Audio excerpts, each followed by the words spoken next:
Assalamualaikum warahmatullahi wabarakatuh.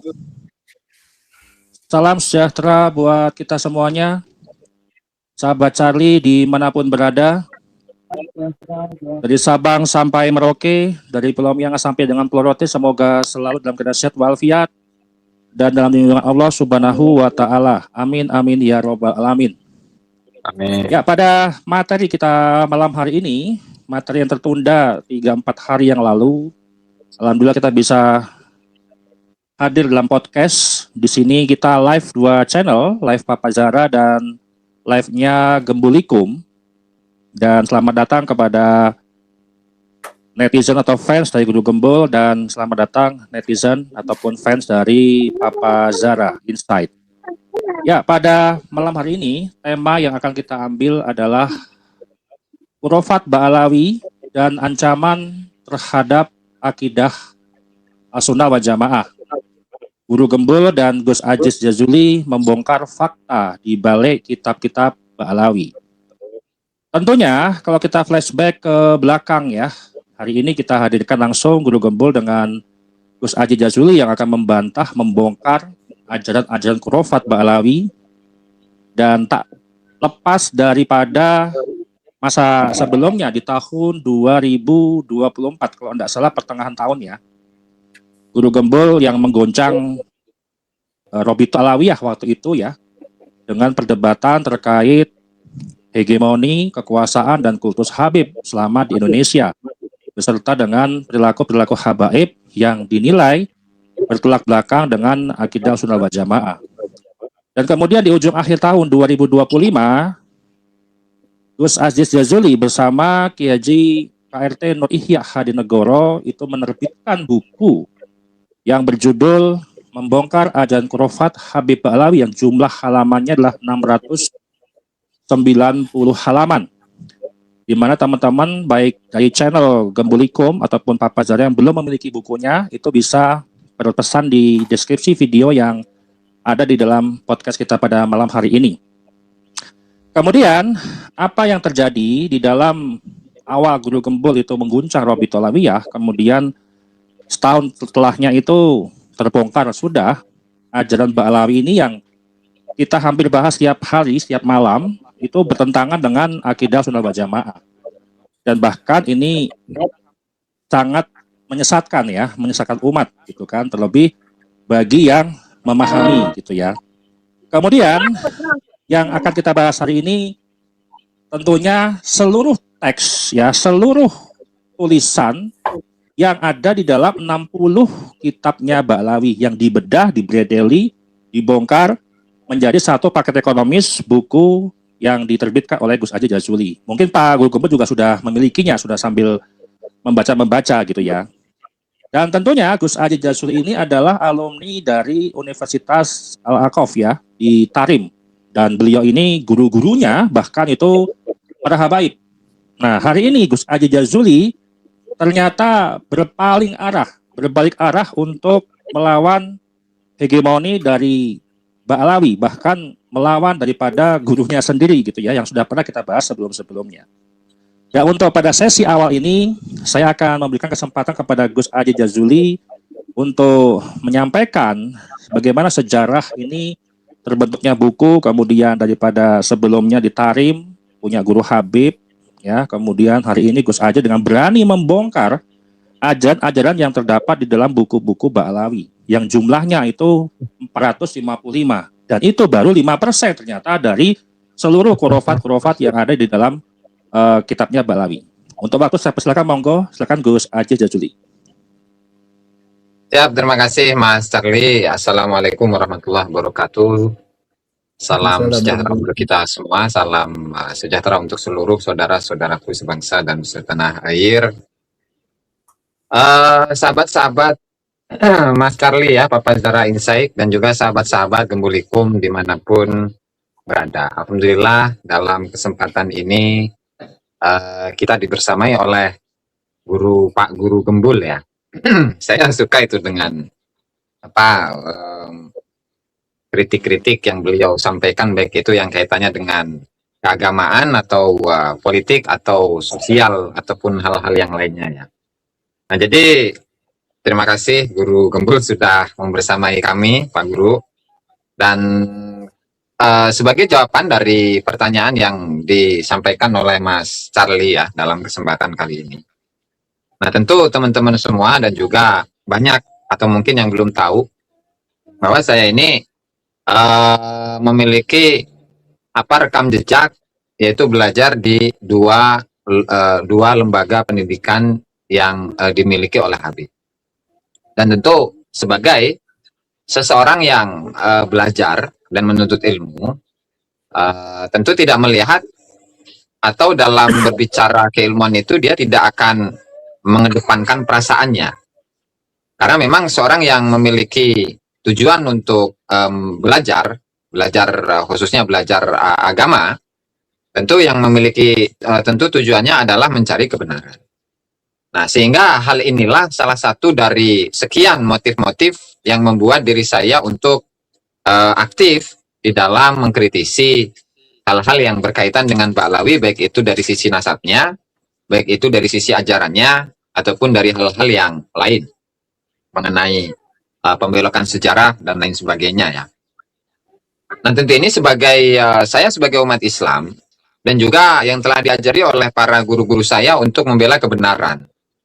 Tentu di saat saya mendapati fenomena seperti ini ya, bagaimana nasab itu, bagaimana polemik nasab, bagaimana ajaran-ajaran, doktrin-doktrin, khurafat-khurafat yang dapat saya telaah dari referensi-referensi yang ditulis oleh kalangan Habib sendiri atau kalangan pendukung-pendukungnya.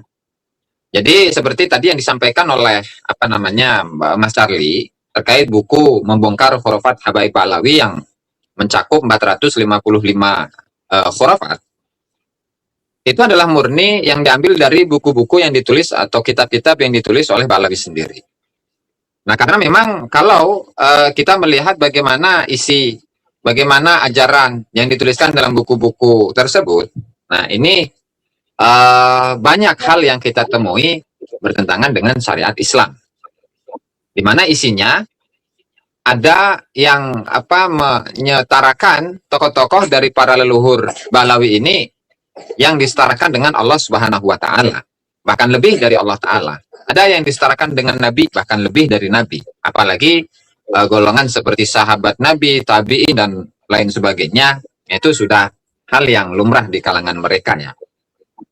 Nah, tentu kalau kita ini sebagai umat Islam yang mengikuti bagaimana ajaran Allah, mengikuti ajaran Rasulullah Shallallahu Alaihi Wasallam, tentu di saat kita mendapati ajaran-ajaran seperti itu, nah hati saya merasa terketuk untuk, wah, ini harus diluruskan ini.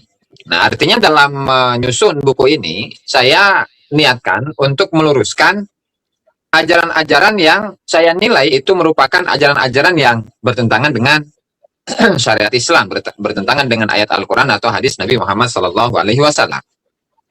Dan di samping itu memang banyak ajaran-ajaran yang kaitannya itu adalah dengan membuat kuburan, kemudian juga tidak hanya kuburan dari seorang nabi, tidak hanya kuburan dari wali, tetapi kuburan nabi pun dibikin juga. Nah, bahkan yang lebih parah dari itu adalah di mana di saat kita ini ingin menziarahi makam dari seorang wali, lalu kita memiliki halangan untuk berziarah ke tempat tersebut, berziarah ke makam tersebut, maka menurut tradisi, ini perlu digarisbawahi ya, menurut tradisi yang ada di kalangan mereka, di kalangan Ba'lawi itu, bahwa boleh untuk membuat makam meskipun itu di pinggir rumah. Yang kemudian setelah makamnya itu dibuat, maka untuk tata caranya atau untuk amaliyahnya itu adalah seperti di saat seseorang itu berziarah ke makam yang asli. Nah, itu diantaranya ya.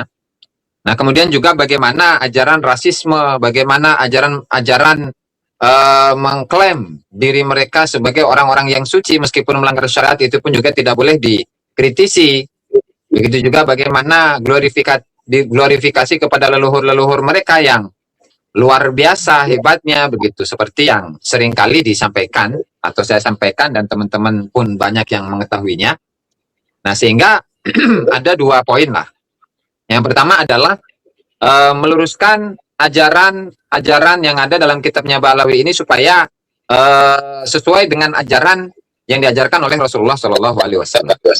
Kemudian yang kedua, ini karena seringkali dari kalangan mereka yang mengatasnamakan tasawuf, dan tasawuf itu suci, tasawuf itu bersih, tasawuf itu adalah orang yang benar-benar ingin menyucikan dirinya sendiri, menyucikan diri dari segala macam penyakit-penyakit hati agar dia kenal dengan Allah Subhanahu wa taala.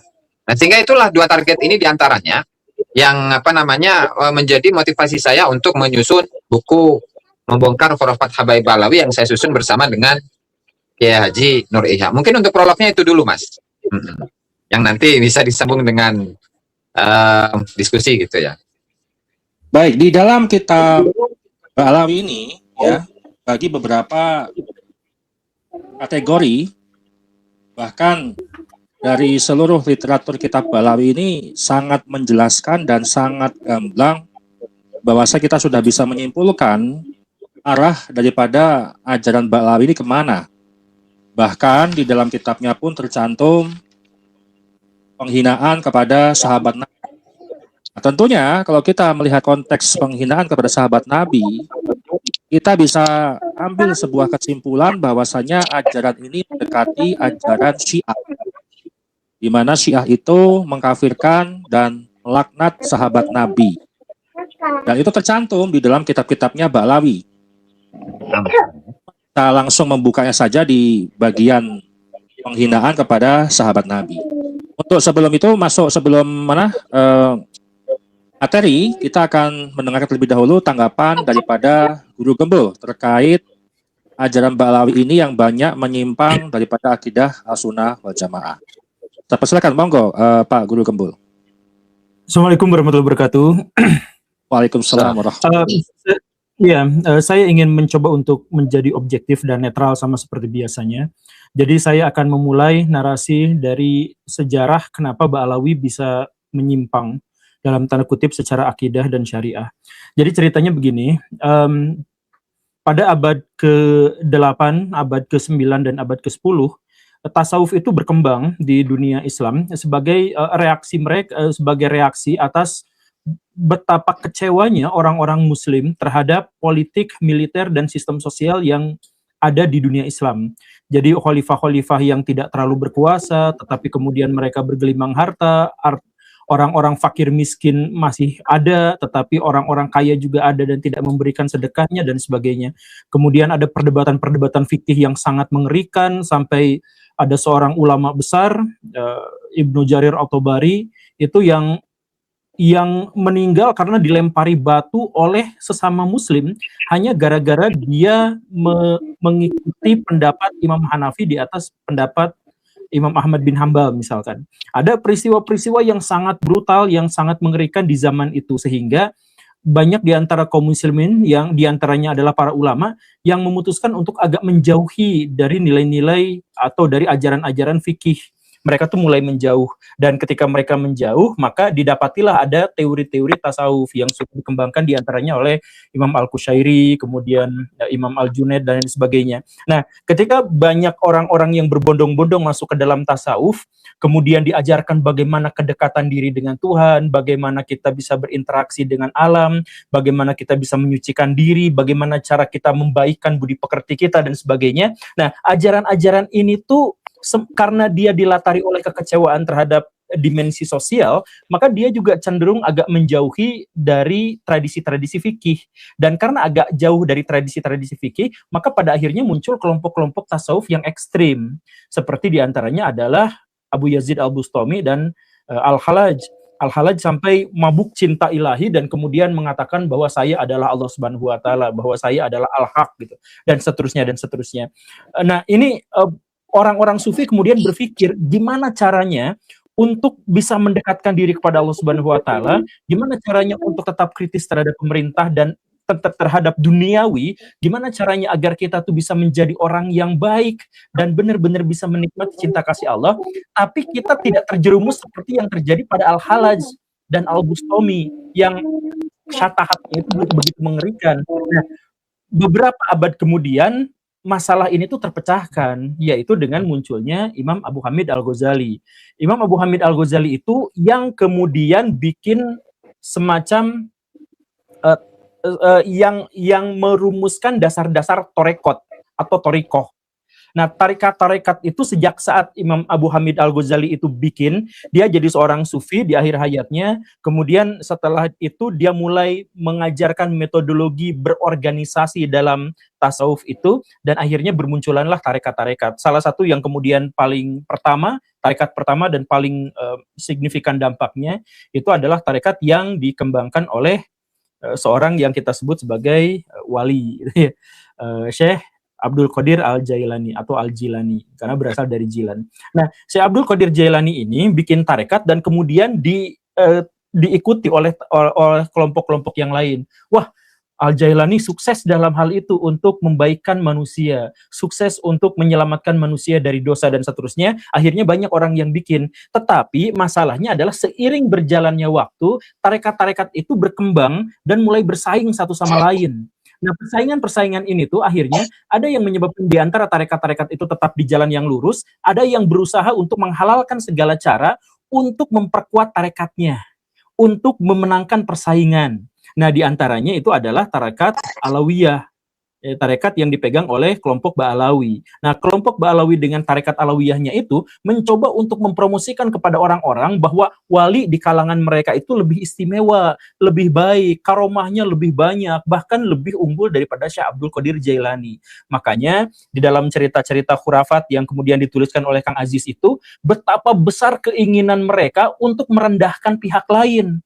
Para sahabat direndahkan, Syekh Abdul Qadir Jailani juga diremehkan, kemudian ulama-ulama di sekitar mereka juga dianggapnya tidak sebaik ulama mereka, bahwa sejelek-jeleknya klan mereka itu tetap jauh lebih baik daripada ulama-ulama yang lain, dan lain sebagainya. Ini muncul sebagai keinginan untuk berkompetisi. Tetapi, beda sama torikot-torikot yang bagus, di mana mereka memiliki metodologi yang baik, di mana mereka menciptakan sistem organisasi yang baik dan sebagainya, tarekat Alawiyah itu gak bagus. Karena itu satu-satunya cara agar mereka bisa bertahan dalam persaingan, ya mereka tuh harus ciptakan cerita-cerita yang bombastis, yang di atas, yang lebih daripada ulama-ulama yang lain. Maka mereka harus menceritakan bahwa kelompok mereka itu, dari guru-guru mereka itu bisa memadamkan api neraka, bisa mi'raj 70 kali dan sebagainya. Itu sebenarnya adalah reaksi dari cerita-cerita misalkan Syekh Abdul Qadir Jailani yang bisa begini dan begitu. Wah, tidak, Syekh Abdul Qadir Jailani tetap di bawah kita harus lebih tinggi. Maka dibuatlah begitu banyak cerita-cerita khurafat yang tujuannya adalah untuk menggait massa untuk bergabung kepada kelompoknya. Begitu. Nah, pada perkembangan selanjutnya dari tarekat Alawiyin ini, mereka tuh tetap aja kalah dalam persaingan. Kan tarekat misalkan ya, Naksabandiyah tersebar di mana-mana gitu ya, Sadiliyah tersebar di mana-mana, Qadiriyah tersebar di mana-mana, dan banyak lagi tarekat-tarekat yang lain itu tersebar di mana-mana. Nah, tarekat Alawiyah ini gak tersebar kemana-mana. Ke Syiah pengikutnya sedikit, di Sunni kelompoknya juga sedikit gitu. Nah, akhirnya mereka mulai menekankan bahwa kami itu keturunan Nabi loh. Jadi walaupun Syekh Abdul Qadir Jailani itu di dunia lebih terkenal, tapi di akhirat kami yang lebih terkenal. Nah, cerita-cerita seperti itu sebenarnya adalah bagian dari persaingan dagang dari para tasawuf, dari kelompok-kelompok tasawuf, di mana kelompok-kelompok tasawuf yang lain itu berhasil, sedangkan yang Alawiyah ini gagal.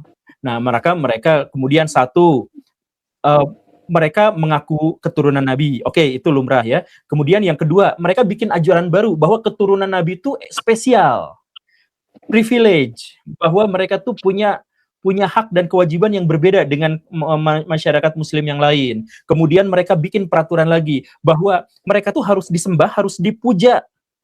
Nah, jadi misalkan ya, dalam tarekat Sadiliyah atau Naksabandiyah secara khusus gitu ya, nggak ada itu cerita kalau guru berjalan tuh jejak kakinya harus dicium, tuh nggak ada cerita. Nggak ada cerita yang seperti itu. Naksabandiyah justru malah berpikir gimana caranya agar orang-orang yang ada dalam komunitasnya itu, dalam komunitas tarekatnya itu, bisa berkontribusi terhadap lingkungan di tengah-tengah pemerintahan, di tengah-tengah jadi PNS, jadi warga sipil biasa, tapi dia memberikan kontribusi. Nah, sedangkan yang Alawiyah ini, wah, pasar saya di sebelah mana? Saya nggak ketahuan di mananya. Karena tidak, maka mereka bikin Naksabandiah itu apa? Itu ulama-ulama mereka itu berguru pada kami. Nah, bahkan Nabi Muhammad pun berguru pada kami. Nah, ya hal-hal yang semacam itu. Jadi harus dipahaminya dalam konteks seperti itu. Nah, kemudian untuk bisa membuat mereka itu tetap ada dan mereka tetap dihormati, maka mereka bikin cerita-cerita bahwa kalau jauh dari keturunan Nabi, nanti akan kena musibah, nanti tidak akan dapat syafaat, nanti akan meninggal dengan su'ul khotimah dan sebagainya. Kemudian, nah mereka bikin kuburan. Kenapa mereka harus bikin kuburan? Ini bisnis kuburan dari kelompok Ba'alawi itu sebenarnya bukan hanya ada di Indonesia di zaman sekarang. Kalau misal Kang Charlie dan Gus Aziz pengen tahu, bisnis kuburan itu omsetnya antara 15 sampai 20 triliun per tahun. Oh, Gede. Iya, luar biasa. besar sekali. Jadi iya, besar. Jadi ini sebenarnya secara bisnis pun ini sangat-sangat menggiurkan. Jadi tinggal mereka bikin makam, kemudian makam mereka bikin organisasi untuk travel, ayo kita datang ke makam para wali, diajarin, didoktrin begini begitu. Nanti masuk ke situ, kemudian pengemis yang di sana juga harus setor ke mereka, kencelengnya dikelola sama mereka, bis travelnya juga dikelola sama mereka dan sebagainya, semuanya dikelola sama mereka. Maka itu antara 15 sampai 20 triliun rupiah per tahun. Itu bisnis makam. Nah, karena kenapa harus bisnis makam itu? Tadi Gus Aziz berkata sedikit bahwa alasannya itu adalah karena mereka memang dianjurkan untuk bikin makam palsu. Saya juga sebenarnya sudah membaca bukunya, tidak kuat sebenarnya sih membaca bukunya karena terlalu gitu. Ya, jadi apa ya? Toleransi saya terhadap cerita-cerita itu tuh sebenarnya tidak terlalu besar gitu. Jadi ketika saya baca, ini bukunya saya pegang, nah ini nih ya bukunya ya, saya udah pesan dan langsung beli ya, tanpa subsidi apapun saya langsung beli. Harganya 200 sekian kalau nggak salah. 210. Nah, ya 210, tapi saya nggak bisa membacanya dalam waktu ini langsung dibaca satu gitu. Biasanya 1, 2, 3, 4, 5, 6 muntah-muntah gitu. Karena ceritanya ya ceritanya begitulah. Ya, tapi balik lagi bisnis makam itu bukan hanya di zaman sekarang, tapi di zaman dulu, bahkan ketika siapa dari kelompok Ba'alawi itu yang jadi komisarisnya Belanda di Indonesia, itu laporan-laporan Belanda juga mencatat bahwa orang-orang Ba'alawi memang bisnis makam. Datang ke Nusantara juga bisnis makam. Mereka itu memang bikin makam-makam, kemudian diziarahi dan seterusnya. Nah, tapi balik lagi tujuannya apa? Tujuannya itu adalah untuk menegaskan bahwa wali-wali dari kelompok mereka hidup aja barokah, meninggalnya juga barokah luar biasa.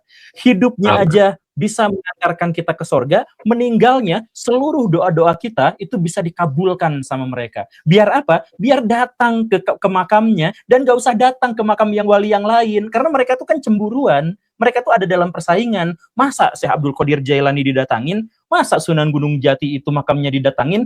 Padahal kan kami yang derajatnya lebih tinggi. Nah, maka mereka tuh mengajarkan bahwa kuburan mereka itu bisa bisa mengabulkan hajat-hajat orang banyak, bisa dan lain sebagainya lah gitu. Nah, yang saya khawatirkan sebenarnya bukan hanya soal cerita itunya, tetapi bahwa cerita-cerita itu tuh karena dia mengatasnamakan Islam, maka banyak ulama-ulama di Indonesia pun yang akhirnya membela-bela. Karena persepsi mereka adalah membela Ba'alawi adalah membela Islam, karena Ba'alawi itu bawa-bawa nama Islam gitu. Padahal kalau dilihat dari praktiknya, saya bingung Islamnya daerah mana gitu. Kalau tradisi Arab mereka memang pegang, tradisi Yaman mereka memang pegang, tradisi Islam tuh nggak ada ceritanya, ya nggak semua gitu, ya nggak semua. Jadi banyak dari klan Ba'alawi juga yang tidak terlibat dalam tarekat Alawiyah, itu yang sebenarnya memang kita layak untuk beri penghormatan kepada mereka gitu. Yang mereka tidak jualan nama Nabi gitu, yang mereka nggak bikin praktek-praktek khurafat yang aneh-aneh kan banyak juga di antara mereka gitu ya. Banyak yang seperti itu. Tapi intinya yang khususnya yang Alawiyah ini, kemudian yang bikin tarekat ini, yang tarekatnya sebenarnya juga tidak kuat-kuat amat, mereka berusaha sekuat tenaga untuk menampilkan citra bahwa mereka adalah yang paling unggul di antara semua ulama, di antara semua tokoh, di antara semua tarekat. Jadi saya memahami kegelisahan mereka sampai bikin cerita-cerita khurafat yang berlebihan itu tidak lebih dari persaingan mereka dan kesadaran mereka bahwa mereka itu kalah bersaing dibandingkan dengan tarekat-tarekat yang lebih besar. Itu saja pengantar dari saya. Oke, baik. Ya, terkait makam juga, Pak Guru memang ajarannya diajarkan di dalam buku-buku Ba'alawi ya. Jadi kalau Pak Guru sekali dua kali itu yang pertama kita agak kaget, kemudian ketawa, kemudian muntah melihat cerita-cerita ini, apalagi kami yang hampir tiap hari Pak Guru membedah satu poin demi poin, itu justru lebih memuakkan sekali Pak Guru ya. Bahkan nggak hanya makam loh, nggak hanya makam ya.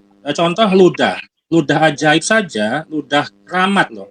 Dibuat mereka itu sangat luar biasa, bahkan jangankan ludah, kotoran pun juga mereka anggap suci. Nah ini kan ajaran yang sangat luar biasa, menyeleweng dan menyimpang daripada akidah sunnah wal jamaah.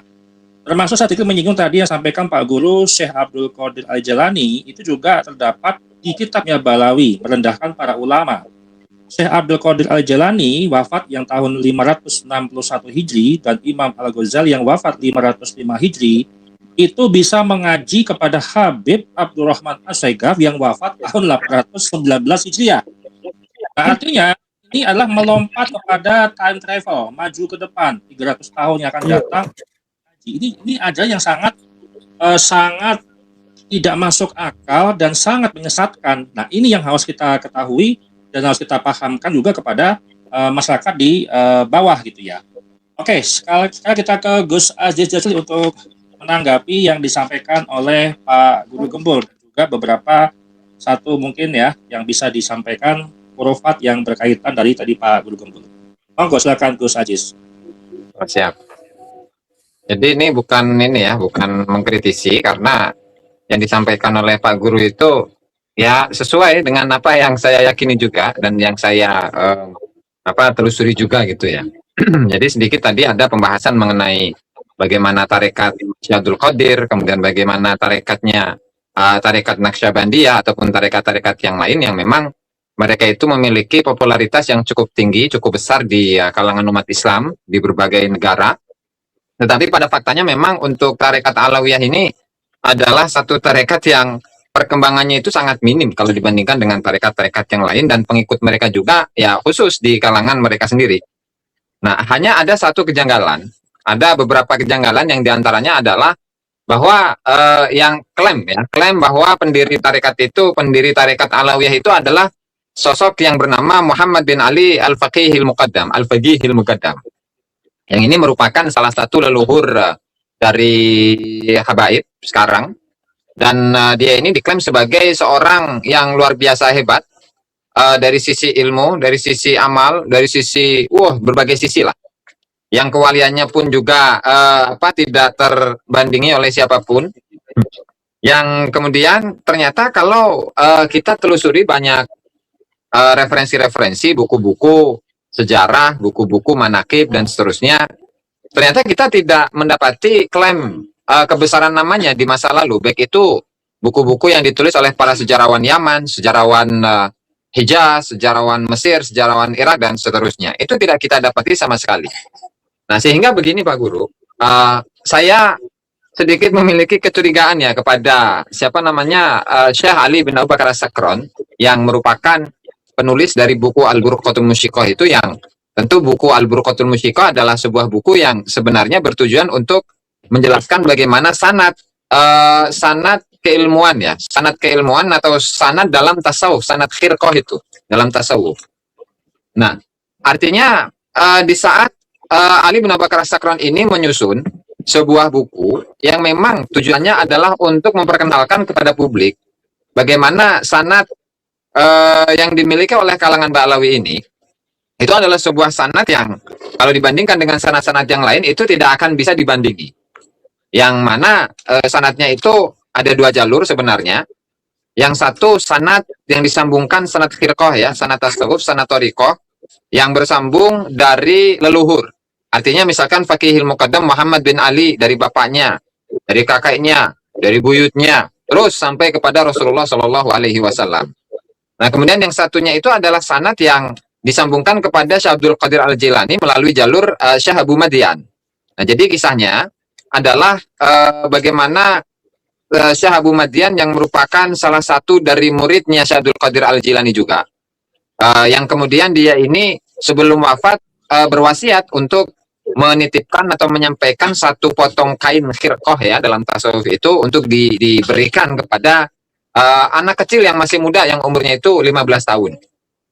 Singkat cerita, dia titipkan itu kepada muridnya Abdurrahman Al-Muqad. Kemudian Abdurrahman Al-Muqad ini pergi dari Maroko, kemudian meninggal di tengah jalan. Kemudian dia berwasiat kepada teman yang lain, temannya yang lain atau sahabatnya yang lain. Kemudian barulah sanad khirqah itu disampaikan kepada Al-Faqihil Muqaddam. Padahal umurnya baru 15 tahun, baru belasan tahun. Tetapi dipuji dengan sedemikian rupa yang tentu pujiannya itu ya biasa kita dapat di dalam buku-bukunya Ba'alawi. Nah, artinya untuk sanad ini saja, ini bermasalah dari sisi status ketasawufan dari keluarga Ba'alawi yang diklaim sudah muncul pada abad ke-7 Hijriah. Nah, itu tidak terbukti. Nah, kemudian juga untuk klaim yang berikutnya adalah sanad yang diambil dari bapaknya. Yang kemudian di beberapa abad berikutnya ada seorang ulama yang namanya Syekh Ibnu Hajar Al-Haytami yang memiliki sebuah buku, sebuah karya yang namanya Thabat Al-Masyayikh, Thabtul Masyayikh, karya dari Ibnu Hajar Al-Haytami yang di sana menjelaskan tentang sanad-sanad keilmuan. Yang ternyata Syekh Ibnu Hajar ini mendapati sebuah buku dari kalangan Ba'alawi, kemudian sanadnya itu di kopas lah, di copy paste ke bukunya Syekh Ibnu Hajar Al-Haytami, yang kemudian dengan inilah kemudian dari pendukung Ba'alawi atau dari Ba'alawinya sendiri menyatakan bahwa nasab ini silsilah atau sanad khirqah ini sudah dilegitimasi oleh Syekh Ibnu Hajar Al-Haytami. Nah, padahal kalau melihat kepada faktanya bahwa Syekh Ibnu Hajar Al-Haytami hanya kopas melihat dari sebuah buku yang berjudul Al-Juz'ul Latif fi Tahkimis Syarif. Nah, lalu dengan berkembangnya atau pada perkembangannya pada abad-abad berikutnya, nah lalu thariqah Alawiyah ini berubah berubah secara gerakan ya. Artinya dari sisi zahir dengan batinnya.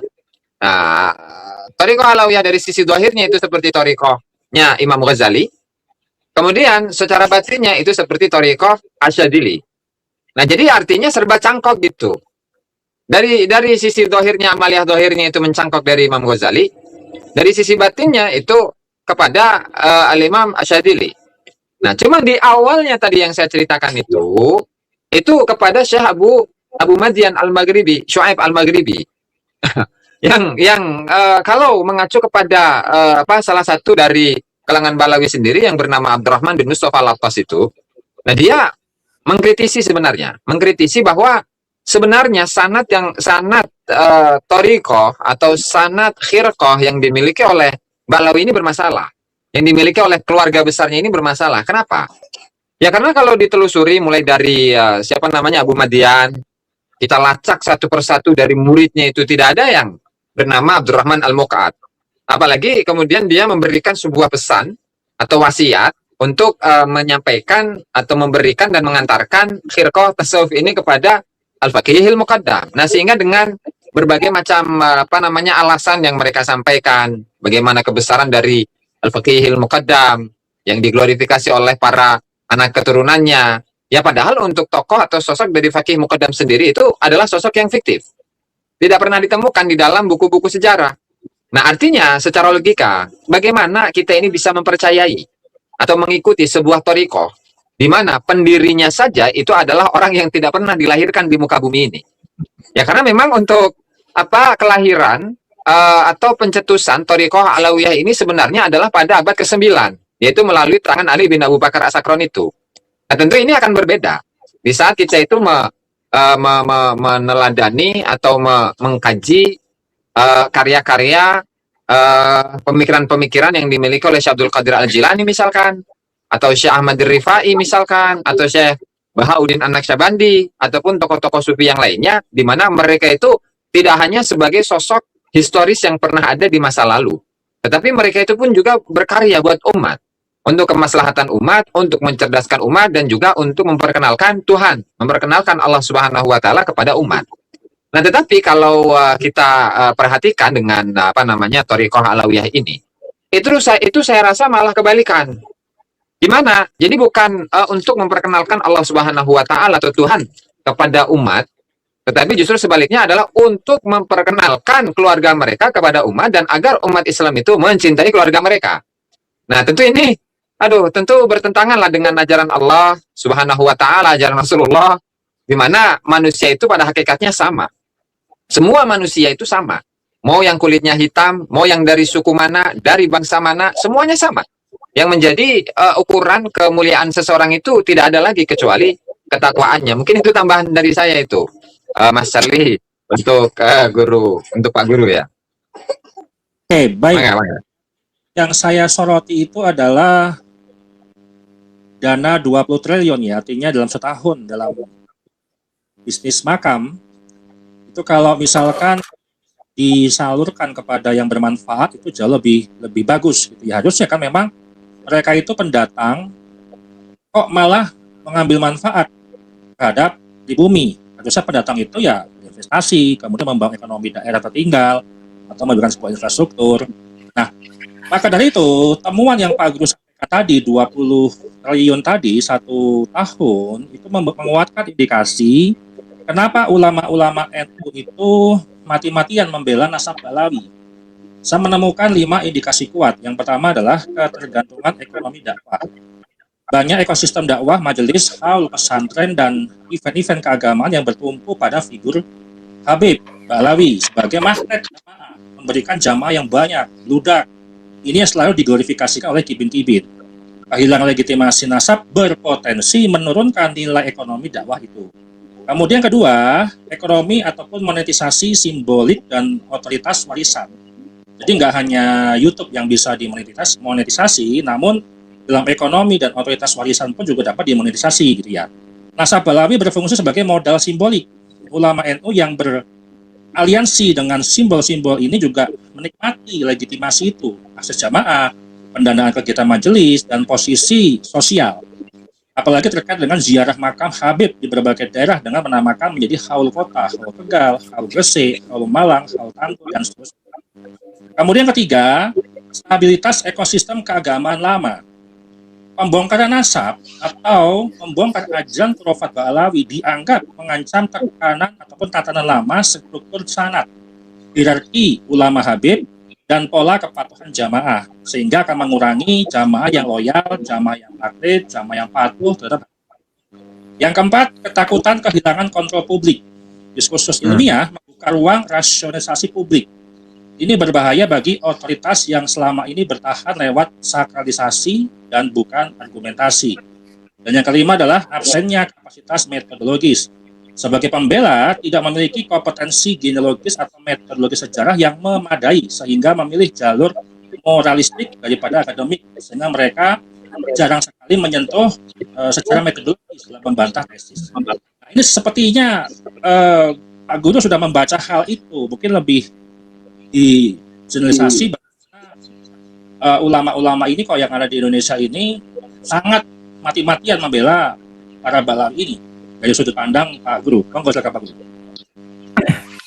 Jadi saya mulai dari hal yang sangat-sangat sederhana sebenarnya. Jadi narasi dan penjelasan Gus Charlie, Habib Charlie, ini sebenarnya memang sudah sudah lebih luas dan lebih dalam, tapi saya ingin memulainya dari hal yang sangat sederhana.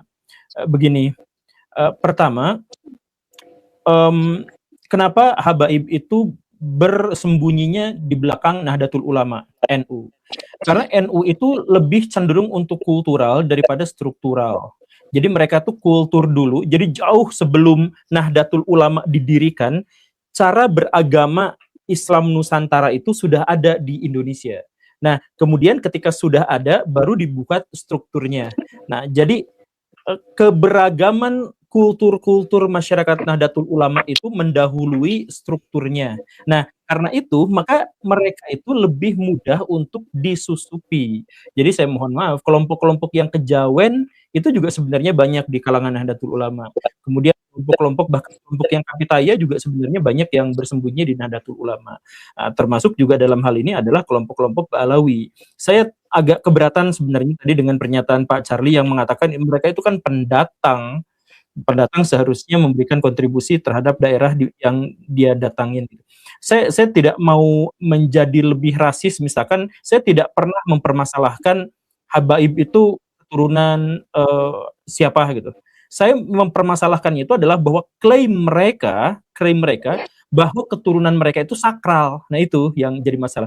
Jadi kalau misalkan leluhur mereka dari Yaman, leluhur mereka dari India, leluhur itu nggak jadi masalah. Mungkin leluhur saya juga di masa lalu itu berasal dari Djibouti gitu atau berasal dari Amerika Serikat, saya juga tidak tahu. Tapi intinya adalah yang paling penting adalah hari ini apakah mereka itu memberikan penghormatan kepada orang lain atau demikian hausnya untuk minta dihormati. Tapi balik lagi, bagaimana ceritanya mereka itu bisa masuk ke kalangan Nahdiyin? Ya karena di kalangan Nahdiyin itu gap kultur mereka itu sangat luas dan sangat besar. Jadi bisa dimasuki dengan sangat mudah. Mereka bisa bersembunyi di sana. Begitu. Nah, kemudian kenapa orang-orang NU begitu pedulinya sama dan membela-bela mereka? Ya karena banyak di antara guru-guru Pak Hasyim Asy'ari itu juga yang adalah dari kelompok Habaib itu. Nah, ada di antara mereka yang memang masih benar gitu. Benar tuh seperti yang saya jelaskan tadi. Jadi maksudnya gak semua di antara mereka tuh dagang agama. Gak semua di antara mereka tuh dagang nasab. Banyak juga mereka tuh yang memang mereka tuh memiliki tingkat keulamaan yang baik gitu. Tapi mereka itu banyak juga yang karena mereka tidak tahu, tidak ngerti, tidak apa-apa, tapi pengen dihormati, maka mereka mengklaim bahwa mereka itu sakral dan lain sebagainya. Begitu. Nah, ulama-ulama NU karena memang secara historis dan secara kultural memang sudah dekat dengan kalangan Ba'alawi itu, menganggap bahwa serangan terhadap atau kritik terhadap Ba'alawi itu dianggap kritik terhadap Nahdlatul Ulama. Nah, itu masalahnya. Makanya saya menyarankan agar Nahdlatul Ulama itu segera memisahkan dengan Ba'alawi. Kalau mereka mau kompromi di masa depan ya silahkan, tapi dipertegas pemisahan itu biar orang-orang sama seperti gini. Dulu sebelum tesis Kiai Imad itu muncul, kritik terhadap Ba'alawi itu kuat juga sebenarnya kan, khususnya pada Pak Habib Rizik. Kuat sekali terhadap Habib Bahar itu kuat sekali, tetapi tidak mengguncang apapun. Karena apa? Karena mereka tuh dianggap sebagai keturunan Nabi. Nah, ketika Kiai Imad itu bikin buku, bikin tesis ini, itu langsung terpisah bahwa Ba'alawi itu bukan keturunan Nabi. Kalau kita mengkritik Ba'alawi itu tidak apa-apa. Kalau kita mengkritik kelompok Ba'alawi yang salah, itu tidak dosa. Nah, sejak saat itulah terpisah. Nah, sekarang NU juga waktunya untuk seperti itu. NU itu harus memisahkan diri dengan Ba'alawi. Sehingga apa? Sehingga kalau kita kritik terhadap Ba'alawi, bukan berarti kita tuh ngeritik NU. Sama sekali gak jadi masalah. Harusnya tuh ada penekanan ke arah sana gitu.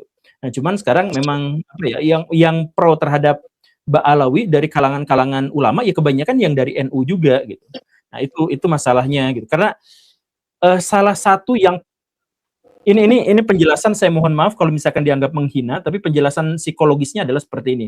Orang yang nalarnya rendah, mereka itu hanya bisa melihat simbol-simbol. Mereka tuh gak bisa mengabstraksikan apa yang ada di dalam ide. Mereka tuh hanya bisa ngelihat wujudnya saja.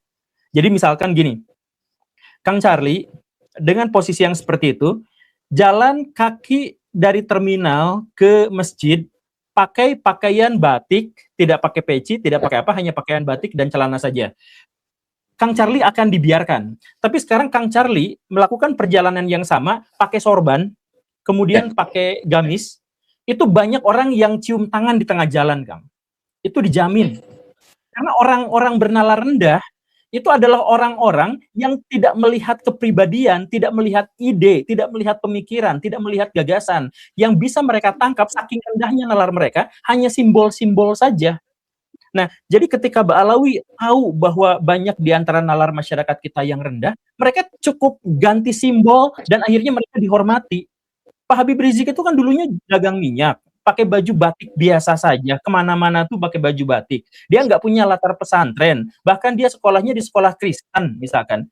Ya nggak disebut Habib, nggak disucikan, nggak diapa-apakan, tapi langsung ganti persona, jadi pakai sorban, jadi pakai gamis, akhirnya diciumin tangannya. Nah, itulah masyarakat kita. Dan kenapa di antara NU, di antara masyarakat kita banyak yang membela Ba'alawi? Karena mereka menggunakan simbol-simbol Islam. Idenya di luar Islam sama sekali.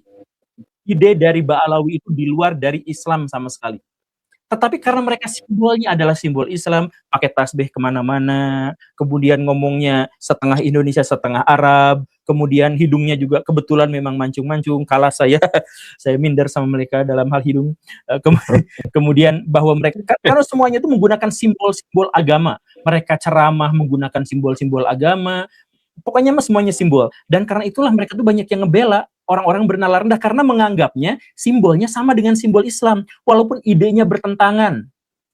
Dalam Islam mengukur kualitas seseorang itu adalah dari ketakwaannya.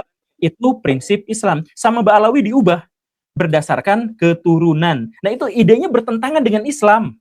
Sangat bertentangan, tapi gara-gara mereka menggunakan dalil-dalil, pakai bismillah, pakai sorban, pakai gamis, pakai tasbih, dan lain sebagainya, maka ide mereka yang menyalahi Islam itu dianggap justru adalah bagian dari Islam.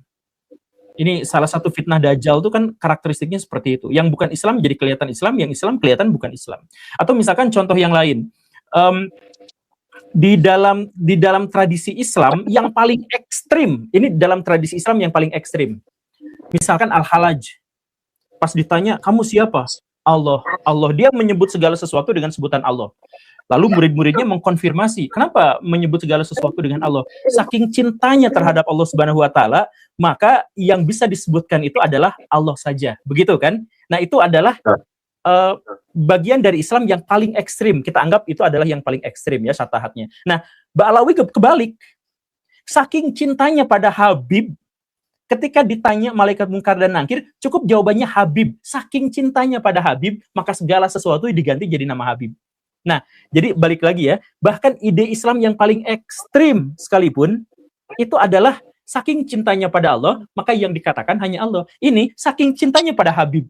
Jadi Habib lebih dicintai daripada Allah, dicintai dari Rasulnya, dan lain sebagainya. Gitu. Nah, ini bertentangan 180 derajat, bahkan dari Islam, kelompok Islam yang paling ekstrim. Bertentangan. Tapi karena mengklaimnya itu adalah Islam, pakai simbol-simbol Islam, maka mereka bisa berjualan agama Islam dengan sebaik-baiknya. Dalam Islam dilarang, ini dalam Islam. Dalam Islam misalkan dilarang kita minta-minta pada manusia. Kalaupun ada manusia yang soleh, ya mungkin kita minta doanya, tawasulan sama dia, ya mungkin seperti itu. Ba'alawi kan mengubah itu, menjadikan bahwa kalau di Surabaya ada bencana, itu gara-gara Ba'alawi marah. Kalau orang-orang Jakarta sekarang kaya raya, tajir melintir, itu adalah karena Habib-Habib di sana senang terhadap pelayanan dari Muhyiddin. Nah, kan dirubah 180 derajat itu diubah. Dan coba, orang-orang bernalar rendah itu gak bisa lihat realitas. Nih realitas ya. Di seluruh dunia, negara Arab, kawasan Timur Tengah itu adalah gengnya negara-negara paling kaya. Mau itu Irak, mau itu Kuwait, mau itu Bahrain, mau Qatar, Uni Emirat Arab, Arab Saudi, itu geng negara-negara kaya. Yang miskin di sana cuma satu, Yaman. Dan Yaman itu bukan hanya negara paling miskin di Timur Tengah, dia negara paling miskin di seluruh dunia. Itu tempat kumpulnya. Kalau misalkan Ba'alawi itu memang benar-benar punya karomahnya luar biasa, dan ya gimana Yaman nggak bisa diselamatkan sampai sekarang itu pusat peperangan terbesar di Timur Tengah. Iran nyimpen mata-matanya di Houthi yang Syiah itu di situ. Kemudian Saudi Arabia nyerang ke situ. Kemudian Amerika Serikat nyerang di situ. Hancur berantakan. Itu Habib-Habib pada kemana? Gak ada. Tapi gara-gara mereka mengklaim Islam, bahkan Ustadz Abdul Somad pun tiba-tiba langsung bercerita bahwa di Tarim, ya, karena mereka menggunakan simbol-simbol Islam, menggunakan simbol-simbol NU. Mereka menyanyi bahwa Habib Rizik itu adalah gurunya NU. Jadi mereka tuh menegaskan bahwa Habib-Habib mereka itu selalu ada dalam ruang lingkup NU. Nah, inilah masalahnya. Sekarang PR pertama yang sudah dilakukan oleh Kiai Imad itu adalah menegaskan bahwa mereka itu terpisah dari keturunan Nabi. Nah, tapi mereka masih bisa bersembunyi di NU. Nanti harus ada kader-kader NU yang bisa memisah bahwa Ba'alawi itu bukan bagian dari NU. Nah, kalau sudah seperti itu mereka akan semakin habis gitu. Karena mereka tuh sibuk menggunakan simbol-simbol. Dan itu yang membuat masyarakat yang bernalar rendah akhirnya terjebak. Gitu, Kang. Ya, berarti memang secara ini Pak Guru ya, secara IQ kita bermasalah ketika memahami hal itu secara visual dong Pak Kiai, Pak Guru. Iya, bukan hanya visual tapi juga auditori gitu. Jadi mereka misalkan bacaan sholawat gitu, yang gitu-gitu kan. Ya, dan sebagainya. Tapi kan ide mereka tuh cari ide khas Ba'alawi yang sesuai dengan ajaran Islam tuh bagian mana gitu. Ya. Kan kalau saya sih sejauh ini ajaran khas Ba'alawi dengan ajaran khas Islam, menurut saya sih, atau setidaknya berdasarkan pengetahuan saya yang lemah, saya tidak pernah menemukan ajaran khas Ba'alawi itu sama dengan ajaran khas Islam. Tapi mereka hanya mengklaim saja. Oke. Baik, terakhir untuk Gus Ajis untuk menanggapi apa yang disampaikan oleh Pak Guru Gembul. Ini terbatas oleh waktu ya. Monggo silakan Gus Ajis. Nah, siap. Terima kasih Mas Charlie ya. Ya, itu apa yang disampaikan oleh Pak Guru Gembul, saya setuju itu. Dan itu satu pikiran dengan saya itu, Pak Guru. Jadi di saat saya itu menyampaikan kepada teman-teman, kepada sahabat-sahabat, baik itu yang di YouTube ataupun yang di ini ya, teman-teman tongkrongan, saya pernah bertanya kepada mereka itu, teman-teman. Sebenarnya Islam itu punya apa ya?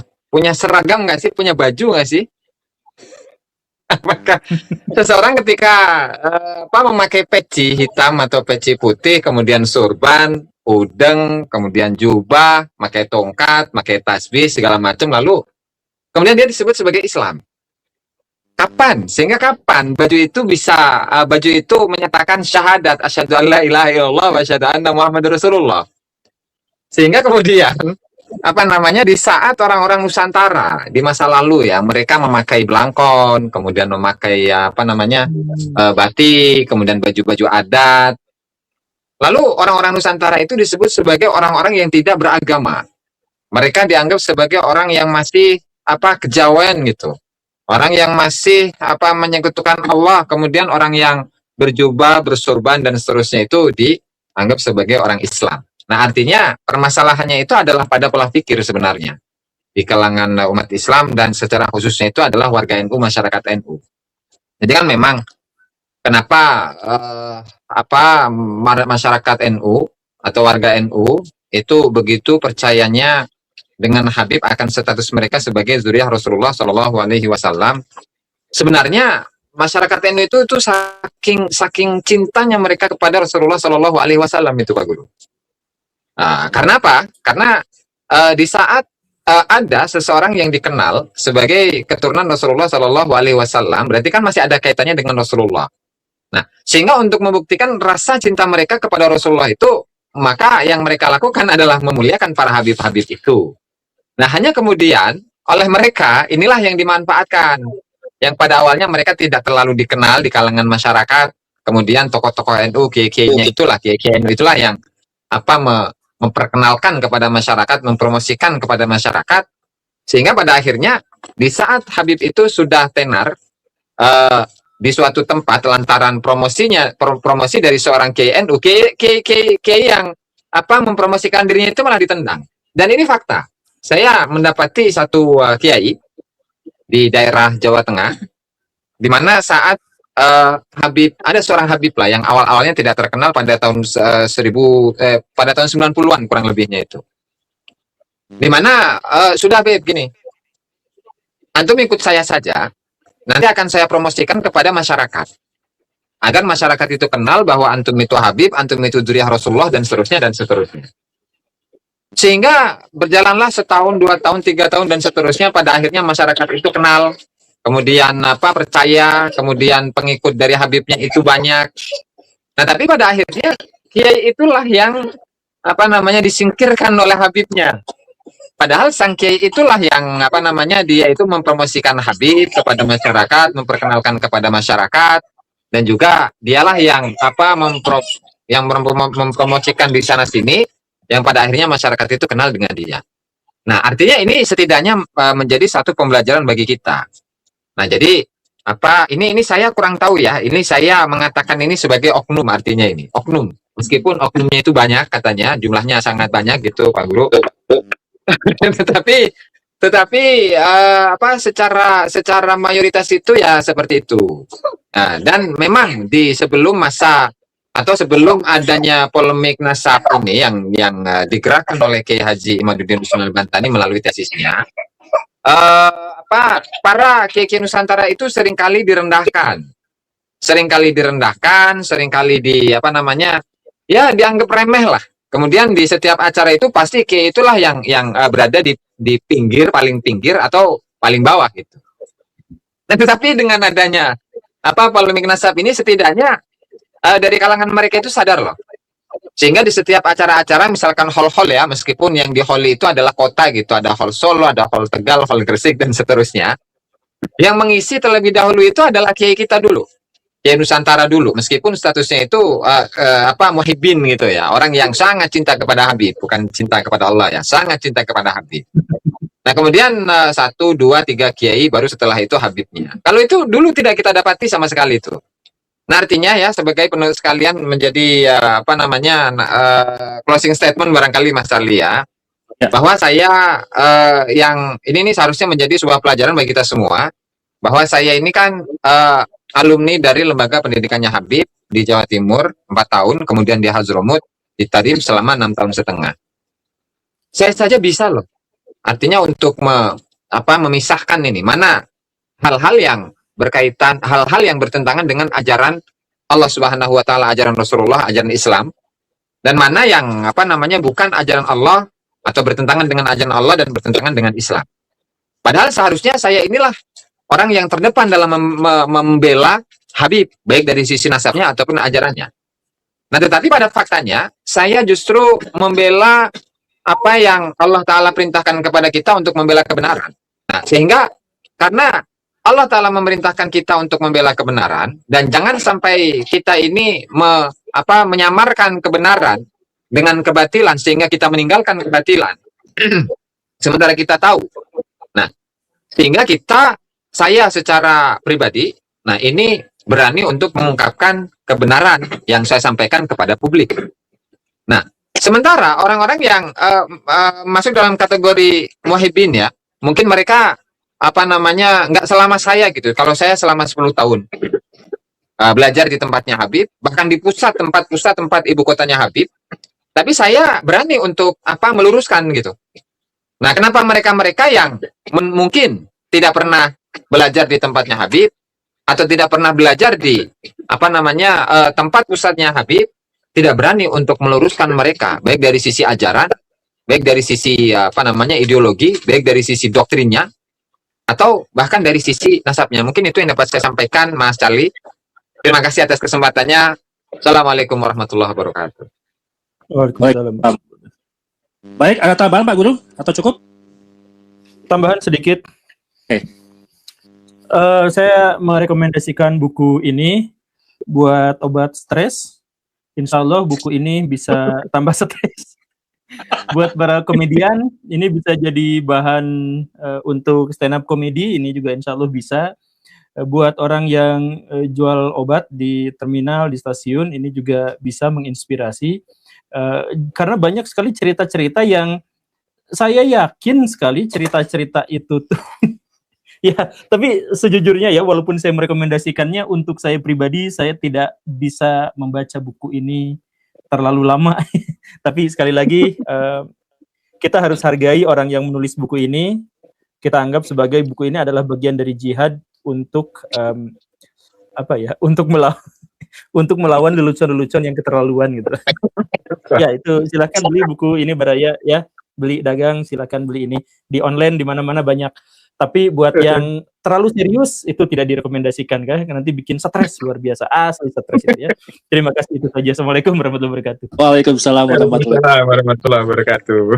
Bahkan kita tiap malam Pak Guru, saya dengan Gus Ajis, Gus Rocky itu stand up komedi membahas satu persatu poin daripada Mbak Alawi gitu ya. Kita hahihi juga, kita anggap bercandaan biar nggak stres Pak Guru untuk menghadapi fenomena polemik nasab. Ya, kemudian yang kedua, buku teman-teman bisa beli di deskripsi channel saya nanti untuk Gembulikum ataupun dari saya Papa Zara, dan harganya 210.000. Dan ini sudah masuk kepada cetakan yang 2 ya, Gus Ajis ya. Kemudian proses ya. Dan memang tadi yang sampaikan Gus Ajis, dilema ya, mantan kibin yang harus melawan gurunya gitu ya.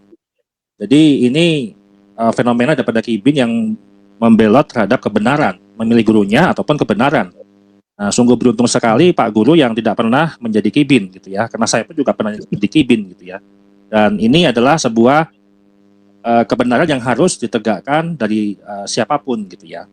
Baik, terima kasih Pak Guru dan Gus Ajis yang sudah menemani podcast kita pada malam hari ini. Terima kasih Baraya Kebulikum dan sahabat Charlie di mana berada. Kita akan kembali lagi di podcast episode berikutnya. Saya kata saya ucapkan wassalamualaikum warahmatullahi wabarakatuh. Waalaikumsalam warahmatullahi wabarakatuh. Terima kasih banyak Pak Guru. Terima kasih Pak Guru, terima kasih.